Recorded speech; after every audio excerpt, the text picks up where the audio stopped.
Simulan po natin dito, ha. Ipakita ko bago po yung interview, yung exclusive interview natin mamaya bago po yon, eto muna pakita ko 'no. Eto po yung, front page po ng Saksi ngayon, ayan, Ito po yung tabloid. Etong Saksi na ito ay hindi ito katulad nung ibang media na nabibigyan ng NMAX na sunod-sunuran po, Ang ibabalita lang nila ay yung magaganda pero yung pangit hindi. Etong Saksi, ito po yung tabloid at, newspaper at, dito rin sa Facebook at sa YouTube, ito yung talagang nagbabalita as it happens, Kung nangyari ibabalita, hindi yung pasipsip sa ano 'no. At ayan po meron po tayong isinulat diyan patungkol kay Bantag. So, I hope makarating kay DJ Bantag 'tong sinulat patungkol 'to sa sinulat natin sa kanya. Ayan, nasa front page po, nasa page 4 po ata yung aking article. Ayan, at kung ako ay may panahon, sumusulat po tayo diyan. So, maraming salamat sa Saksi. Suportahan natin, ayos 'yan. Ayan, katulad nito, ito front page niya. BBM, binobola lang ng foreign investors. Ako ay partially naniniwala dito sa headline nito ng Saksi 'no, but partially hindi. Bakit partially oo, partially hindi? Partially oo, kasi posibleng binobola din ng mga foreign investor ito si BBM. Kunwari, "Oh, sige magpe-pledge kami, eto ipe-pledge namin makakapagbigay ka ng trabaho, magtatayo kami ng negosyo," et cetera, et cetera, et cetera, et cetera, kung ano-anong sinasabi kay BBM. Posibleng gano'n. Pero puwede ring posibleng ganito, and I think mas posible 'tong sasabihin ko sa inyo. BBM binobola tayo.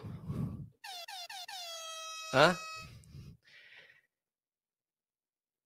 Kasi alam mo itong mga foreigner, itong mga ito, especially yung mga kasamahan natin dito sa Asia, itong mga Japan, Singapore, may mga isang salita 'yan. Si BBM ang walang isang salita. Ilan na ba ang pinangako niya at ilan na ba ang ginawa niya? Ah, 'Di ba po? Baka mamaya tayo pinagbobola, "Ay may nakuha ako dito, nakapanood ako ng F1 at dahil nanood ako ng F1 meron tayong bagong investment, makakapag-create ng maraming trabaho."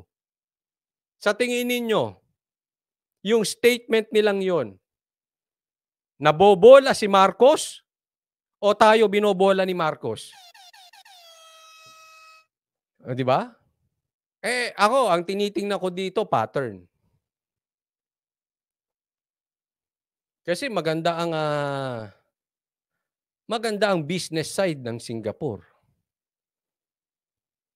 Ang business side ni Marcos, pangit.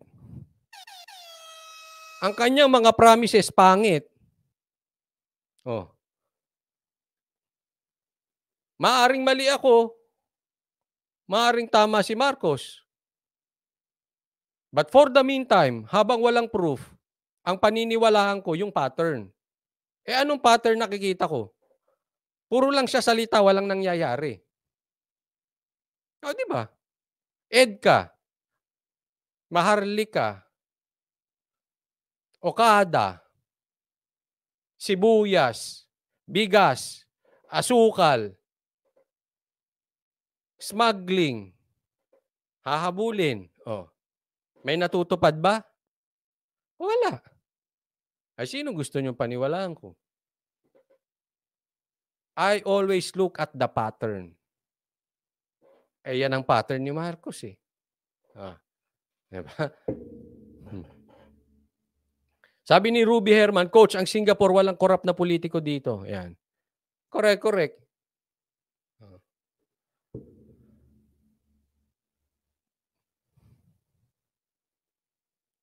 Although hindi ko nabasa yung pinaka-article na 'yan, posibleng tama naman yang headline na 'yan. Baka iba lang nasa loob or, may other side. Eto naman isang headline, "Comelec Smartmatic sisingilin sa Dayaan." O ayan. Ah, babalik sa inyo ang kalat na itinapon ninyo. Kasi dapat ang basura tinatapon, eh, sa dapat na lugar. Hmm. Pero eto,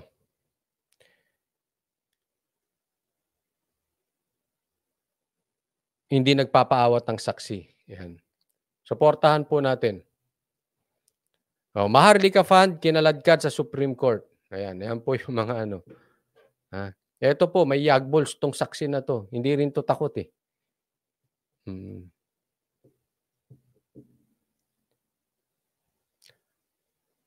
An, Beth Lucas, Lenlen, Pajaro Manapo, thank you po sa Facebook stars, An, Beth Lucas, Lenlen, Pajaro Manapo, thank you po.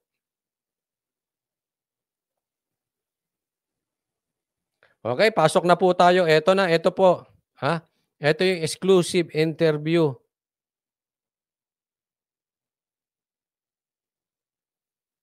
Exclusive interview part 2 ng Banateros kay Attorney Topacio. Serve daw yung warrant pero hindi naman nakakarating sa inyo. So parang nagiging pattern ito kahit do'n nangyari din 'to kay DG Bantag na nauuna sa media bago mai-serve, bago makarating mismo doon sa gusto nilang makarating. Eh, ito bang pa-press con o pag-announce sa media, puwede ba 'to maging official na warrant of arrest o kailangan talagang matanggap niyo? Hindi po pwede. Kanya lang, ang epekto Ang tanong po dito, kasi nakailang announcement, eto sila press con, Secretary Boying Remulla, nakailang press con sila na meron ng di umanong warrant dito kay Tebes, no? At wala naman silang natatanggap.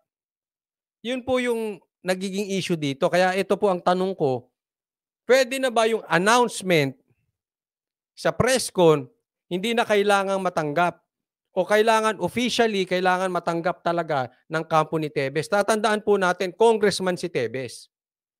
So meron niyang official na opisina. At si Topacio po ay kilalang kilala. At alam nila ang opisina ni Topacio. So, kung talaga may warrant, madali naman po itong ipadala sa kanila. Ang tanong, bakit parang hirap na hirap ipadala at hindi natatanggap ng kampo ni Tebes etong mga tong warrant, di umano, pero alam na ng lahat ng madlang people bakit kinuda sa presscon. O eto sagot ni Topacio. po sa isang inaakusahan ng krimen itong yung trial by press con o trial by publicity ni Secretary. Sino ba yung trial by presscon na binabanggit niya? Bagamat di niya dinerecho, obviously, para sa akin, si Boying yan. Trial by presscon. Remulla na mayat-maya, umpisa pa po na naapektuhan po, nape-prejudice ang publiko, nape-prejudice ang Department of Justice, yung mga professional doon, ay siyempre nakakahuna yung kanilang maaaring maging desisyon doon sa preliminary investigation. Kaya nga po ito ay violation ng due process, nawawala po yung impartiality. At mulat sa pulpa po, ilang araw pa lamang nagsasasalita na si Secretary Remulla na may kinalaman si Congressman Tebes, ganito, ganon, wala pa ngang preliminary investigation. May probable cause na mastermind na sa ingay po nila. At kaya po yan ang masama sa ganyang style ng investigasyon ng government service, puro publicity. Kaya lang sabi po nga nila, may kasabihan, di ba? Ang pinaka maingay daw pong lata ay yung walang laman. Ayun. Binira pa si Boying Remulla. Ang pinakamaingay daw ay nawalang yung maingay na walang laman ano yung lata na walang laman maingay. Yan, parang ganoon. Oo. So sa madaling salita, parang sinasabi ni Atty. Topacio, walang laman ng utak nito si Boying. Ayan.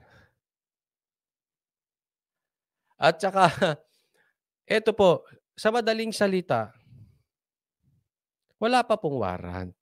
Ang tagal na po pala nito. Ito po ay style na style nila. Actually, this is not the first time. Ginawa na rin nila to kay Bantag. Pinasusuko. All along, akala natin may warrant na. Wala pa pala. Again, hindi pa official yan. Hindi po official. Uulitin ko po para doon sa mga abogadong hindi nakakaalam. Baka mamaya, i-discuss to nung 3-0 na abogado. Hindi niya alam. Hindi po official pag yung warrant ay hindi nakakarating sa kampo. Hindi pa officially deemed served kung hindi makarating sa kanila. Hindi po official ang warrant na press con. Okay? Malinaw po yan.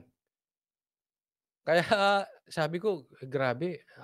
Alam mo, kung talagang ito po ang danger, pag hindi natin nadidinig ang kabilang panig.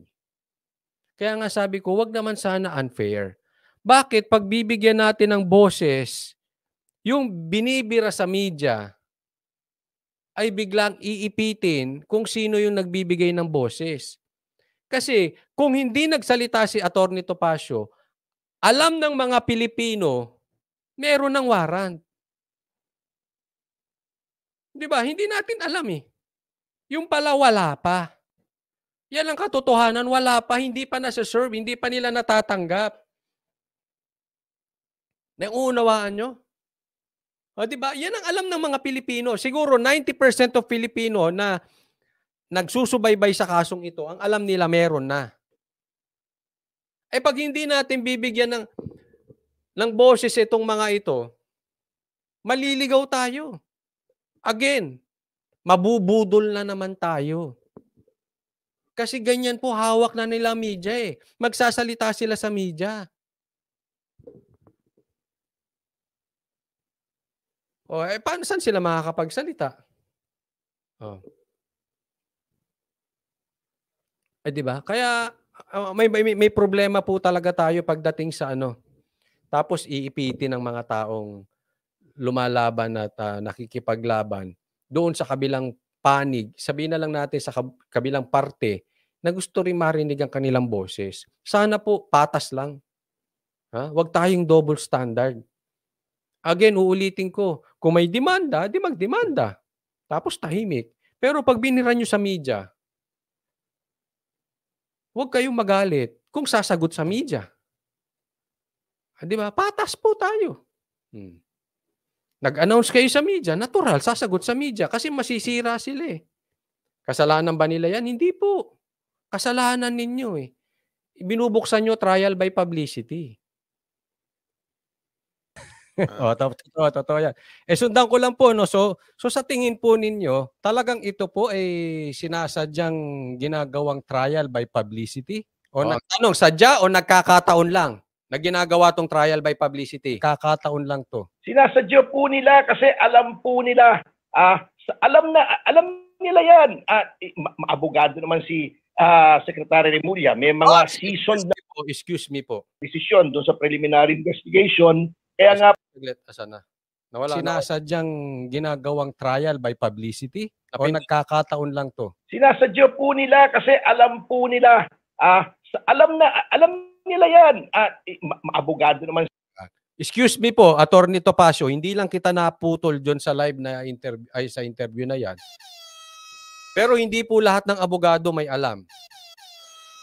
Oo, hindi po lahat. Meron pong 3-0 na abogado. Kasi ang rason dito, sinasadya ba o nagkakataon lang na ginagawa na itong trial by publicity? Wala na po sa korte labanan nito, tatandaan nyo po. Trial by publicity na po ito. At ang sagot ni Atty. Topacio, sinasadya, alam naman nila yan eh. Alam naman nila ang prosesong gagawin. Ika muna, Atty. Topacio, baka namamali po kayo. Hindi ko po kayo kinokontra ha. Kaya lang, may mga abogado rin, siguro 90% katulad nyo matatalino. Pero may abogado ring 3-0. May bobo ring abogado. na ay hindi ko sinasabing sila boying, pero hindi rin natin mahuhusgahan na alam nila. Baka nga hindi nila alam yung ano, yung statutory rape. O, di ba? Oo. Hindi ko po kayo kinokontra, Attorney Topacio. Kaya lang, sa lahat po ng propesyon, meron din talagang bopols. Merong 3-0. Okay, diretso po tayo. Si Secretary Remulla, may mga seasoned naman na mga prosecutors dyan, maaari niyang mahinga ng payo.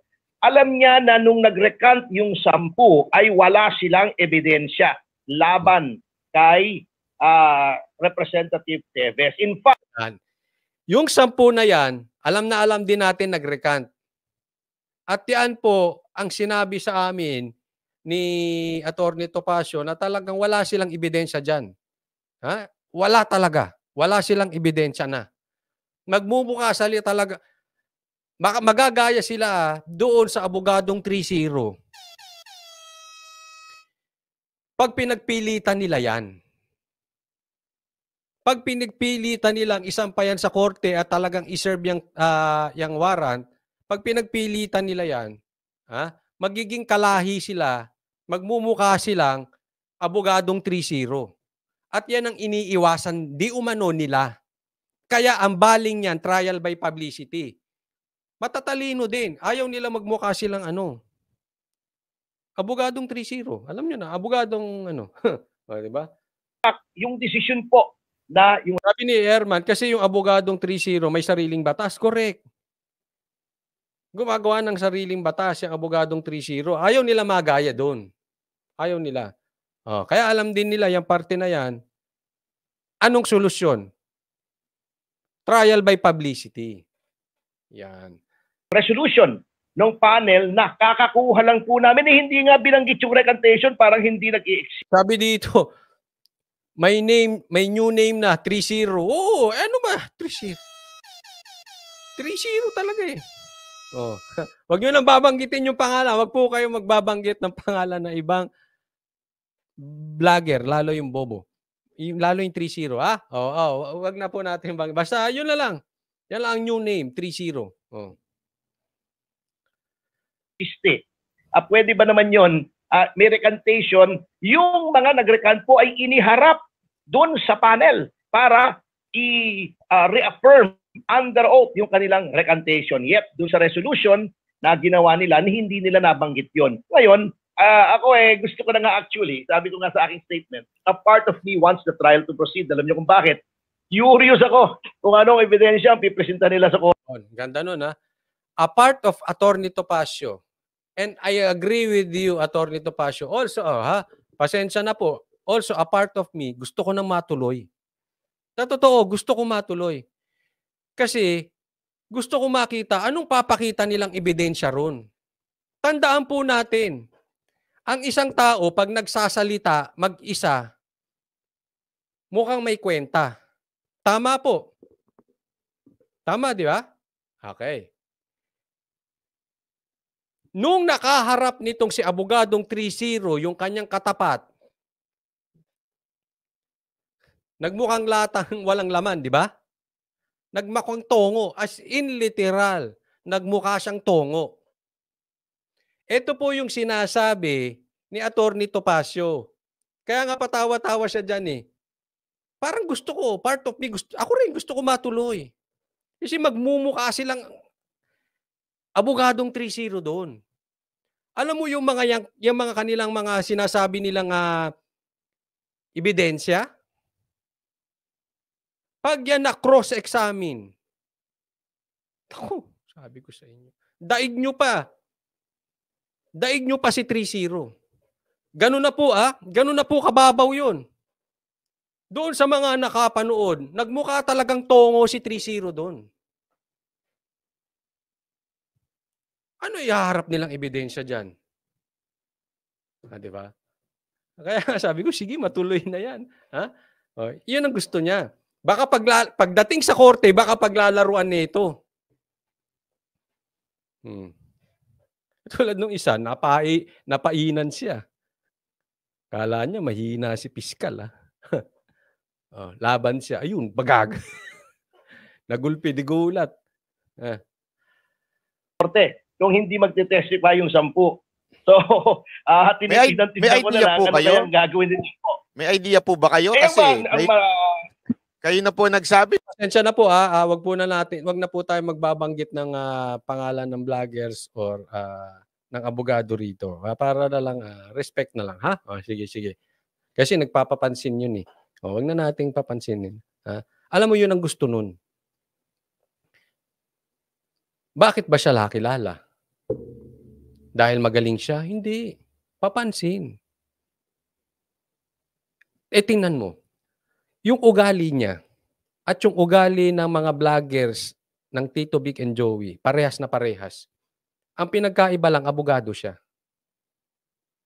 Parehas na parehas. Sausaw. Kaya wag na po natin banggitin. Umurong na yung 10. Meron pa kaya silang iba pang mga ebidensya? Kasi nabanggit na lahat, pero parang wala na. Pati yung video, ngayon wala na rin yun. Ano ho bang, ano pa kaya ang mga pwede sa tingin ninyo? Well, magpipresenta sila. The fact ng death, yung damages, ewan ko kung meron silang forensic evidence. Kasi nung una, may pinangangalandakan silang DNA, pero wala naman silang pinresenta. May pinapangalandakan sila, diinan ko lang, may pinapangalandakan silang DNA. Wala naman silang prinisinta. Again, anong nangyari? Bunganga. Anong nangyari? Presscon. Attorney Roque, pasok. During preliminary investigation. Di ba? Ang ingay pa nga nitong kaibigan natin, si Harry Roque. Na ang DNA evidence daw, conclusive, etc. Wala naman po kami nakikita ng DNA evidence. At ayan. Yan sinasabi ko, isa ka pa, Attorney Roque. Nakisaw-saw ka dyan. Meron ka pa sinasabing DNA. Asaan? Wala naman silang prinisinta. DNA po. Ang ibig sabihin ng DNA, ayan po ay forensic evidence. Hindi po DNA yung eyewitness. Hindi po DNA yung salaysay ni spaghetti. Hindi po DNA yung salaysay ni Ferrari. Hindi po DNA yung mga salaysay ng mga kapitbahay. Hindi po DNA yung mga itinanim. Hindi po DNA yung mga yan. Ang DNA po forensic, scientific po yan. Nakatatak po sa katawan natin yan. May sarili tayong DNA. Yung DNA ko hindi pwedeng magaya ng kung sino, kahit anak ko, kapatid ko, tatay ko, nanay ko, kahit kambal ko pa, iba ang DNA. Yun po yan, Attorney Roque. Secretary Boying at Attorney 30. Hindi po for ano lang. Wala. Di ba? Wala kayong prinisintang DNA. Laglag tong kaso na ito. Laglag ito. Problema ng DNA evidence, very early, ay nagreklamo na po, pumalag na itong mga akusado na sa pilitan daw ay sila'y kinuhanan ng dugo doon sa loob ng kulungan at documented po yan. At yung isa yatang abogado nila, hindi ko maaalala yung pangalan, parang Villanueva yata, ay naghain pa nga ng reklamo sa Commission on Human Rights at sa hukuman sinusumbong kung bakit without the consent of the lawyer and without the consent of the accused ay kinuhanan ng dugo. So, yung forensic evidence na yan, pag pinresentan nila yan, maaaring maging kaduda-duda po yan Ayun, sige, Coach Ali. Kasi yun, patungkol dun sa dugo na mali yung pagkakuha nila, at ito po laging tanong sa akin ng mga viewers ko yung sa kanilang mga maling move na gano'n, posible ba silang, bakit, ang tanong kasi sa akin, bakit hindi kasuhan ng kampo ni Tebes, ni Kong Tebes? So, ito ba pwede ng kasuhan tong kanilang ginagawang ganito? Actually po, ito yung hindi kasi po dapat pwedeng kuhanan ng dugo. Itong mga witnesses, lalong-lalo na pwede po kasing yung dugo na kinuhanan, ito po ang naging issue dyan. Sasabihin, natagpuan doon sa crime scene. Kaya delikado po yan. Okay? Kaya bawal po yan. Illegal po yan. At documented yan, kinuhanan sila doon sa loob. Documented yan according to Attorney Topacio. So hindi yan yung parang sali-salita. Okay? Ano yan? Nakasulat po yan. Dinocument nila yan. Ang tanong nga dyan, ito. Hindi ba pwedeng kasuhan? Ang dapat magkaso po dyan, at nagkaso na nga po, etong yung isang Hana ang pangalan. Hindi ko po kasi kliyente kaya hindi ko masyadong maalala kung anong mga pangalan ng ibang witnesses. Yung unang-unang kinuha nila, pinipilit nila na ituro si Congressman Teves ay dinaan po nila sa pananakot, sa intimidation, sa mental torture, undue and improper pressure, ay may kaso na po yan sa CHR. Yung isa pong lalaki na nakasabay ko sa isang palatuntunan sa CNN, yung abogado nila, nagreklamo din po sila sa CHR, gawa ng pambubugbog naman doon, pagsakal, pagsuntok, pananakit sa kanyang kliyente. Ayan. Ito na malupit dyan, Meron ng pangnanakit na ginagawa. Ayan, kailangan malaman niya ng mga Pilipino. Hindi po yan. Alam mo, pagka sila nagpa-press con, pag sila nagsalita, parang they are so holy. At ito sila Bantag, sila Teves, ang sasama. Parang ganun, lumalabas ang sasama. Na sila ang babae. Pero again, hindi naman natin sila pinagbibintangan. Pero maaaring hindi sila nang bugbog, but definitely may pambubugbog, may pananakit na nangyayari. So in short, may pinipilit. So ito na po yung mga kinakaso at documented naman po na talagang they were trying to extract confessions, extrajudicial confessions. Ulitin ko, documented po. Ibig sabihin, nakasulat, nakafile, may ebidensya. Hindi lang in-announce. Ibig sabihin, yung salita nito, si Atty. Topacio, back up by evidence, back up by documents. Hindi yung magsasalita ka sa press con, tapos wala na pala. Kinuha sa bula. Yun po ang ibig sabihin, Documented, maliwanag. True. Torture, intimidation, threats. So talagang dyan po natin makikita na talagang yung legal bankruptcy noong position ng prosecution. Okay, so parang sinasabi niyo po, Atty. Topacio, na walang basihan lahat ng ito. So pagdating doon sa 10 inakusahan, meron silang ebidensya ron. Pero dito kay dating Congressman Teves, ang sinasabi niyo po ay wala silang ebidensya na magli-link sa kanya dahil nga recanted na po yung mga supposedly sworn statements, yung initial na sworn statements ng 10. Ngayon, kung ganun, so parang ang dating sa mga ang dating po sa ating mga followers pinopolitika si Congressman Teves. Ngayon po, bilang isang abogado, ano po kayo yung pwede nyo pong gawin para questionin yung probable cause na nahanap nung DOJ para yan ay mag-push through sa korte na? Meron po bang paraan? Meron pa po ba? Hindi po namin alam Meron po. Actually, we have to go through the process. Kasi alam niyo po, Boss Dada, talaga namang from the start, kahit alam namin na walang mangyayari, out of respect, not to Secretary Remulla, but for the rule of law and the justice system, lumahok po kami sa lahat ng preliminary investigation. At ngayon po, we will continue availing of the remedies under the law. Kami po sa batas lang. Ito pong finding of probable cause ng DOJ, pwede pong i-appeal yan sa Secretary of Justice via petition for review. Kanya lang, ang sabi po namin, iuupuan lang yan. Maniwala kayo at hindi. Sino ba Secretary of Justice? Ayun po yung remedies. Sila po ay nakikipag-participate. So, ibig sabihin, sila ay sinusunod nila ang proseso. Kung anong kailangan, nagpa-participate sila. Ginagawa nila yung dapat. Ang isa sa remedies, one of the remedies ay itong sa Secretary of Justice, which is walang mangyayari dyan. Sino ba yun? Di ba si SOJ? Talo yan. Alam nga namang kontrahin ni Secretary Remulla yung from day one ay sinasabi na niyang may kasalanan si Congressman Teves. But nonetheless, to respect the rules of procedure, to respect the law, nag-apelya pa rin po kami sa kanya. Kung walang mangyayari po roon, pwede naman po kaming umangat o umakyat sa korte to question probable cause. Yung expulsion naman po ni Congressman Teves, pwede rin po kaming dumulog sa hukuman at tingnan po natin because this is a case of first impression. If for anything else, ma-enrich po natin ang jurisprudence. Excuse me po, Attorney Topacio. Medyo controversial po yung jurisprudence. Kasi depende sa gagamit ng jurisprudence.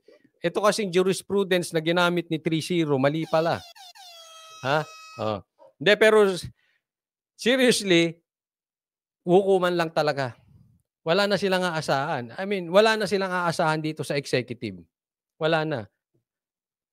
Obviously, alangan na mga daw kukontrahin ni Boying yung kanyang mga pinagsasabi dati na case closed na. Hindi magmumukha siyang 3-0. Magmumukha siyang attorney 3-0 o vlogger 3-0. Okay. Sabi ni Rochelle, Coach, alisin mo na yung attorney nakakairita sa tainga. Sabihin mo na lang 3-0. O sige. Tama. Very good suggestion. Ba't di ko ba naisip? Eto si vlogger 3-0. Ito si vlogger 3-0.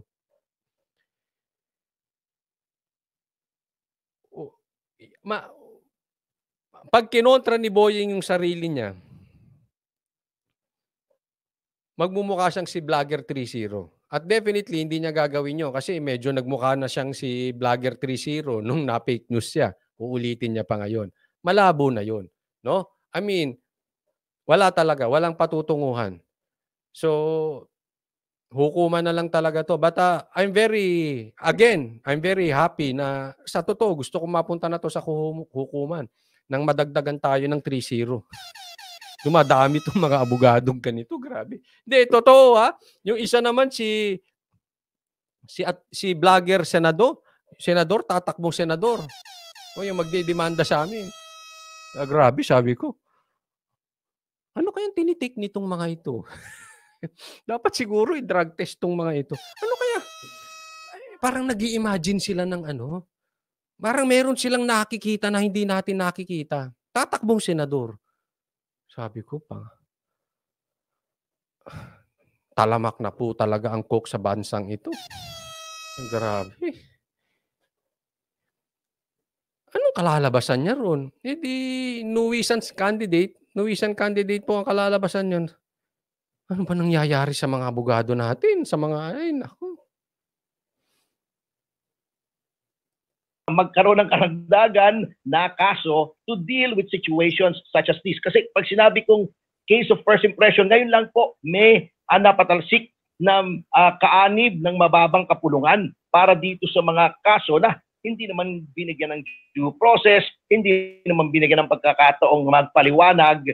Talaga pong lahat po naman ng legal remedies ay ating gagamitin para maipagtanggol po ang karapatan ni Congressman Teves. Ayan, siya lang po naalis daw. Wala nang hindi naman niya nakakasuhan.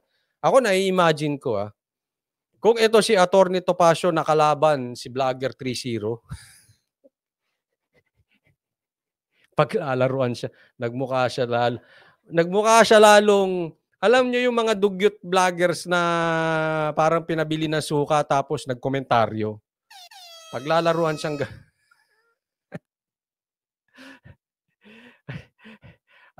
alam mo yung parang pinabili ng suka tapos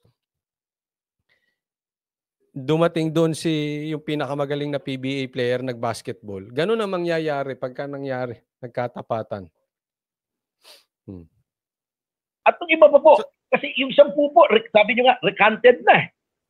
Anong sasabihin nun pagdating sa court? Alam nga nung bawiin nila yung recantation nila, edi siguradong kulong na sila. Correct. Anong sasabihin nun sa korte? Yung pinagmamalaki nila, ni-recant na nga. Wala. Kaya ituloy mo na yan.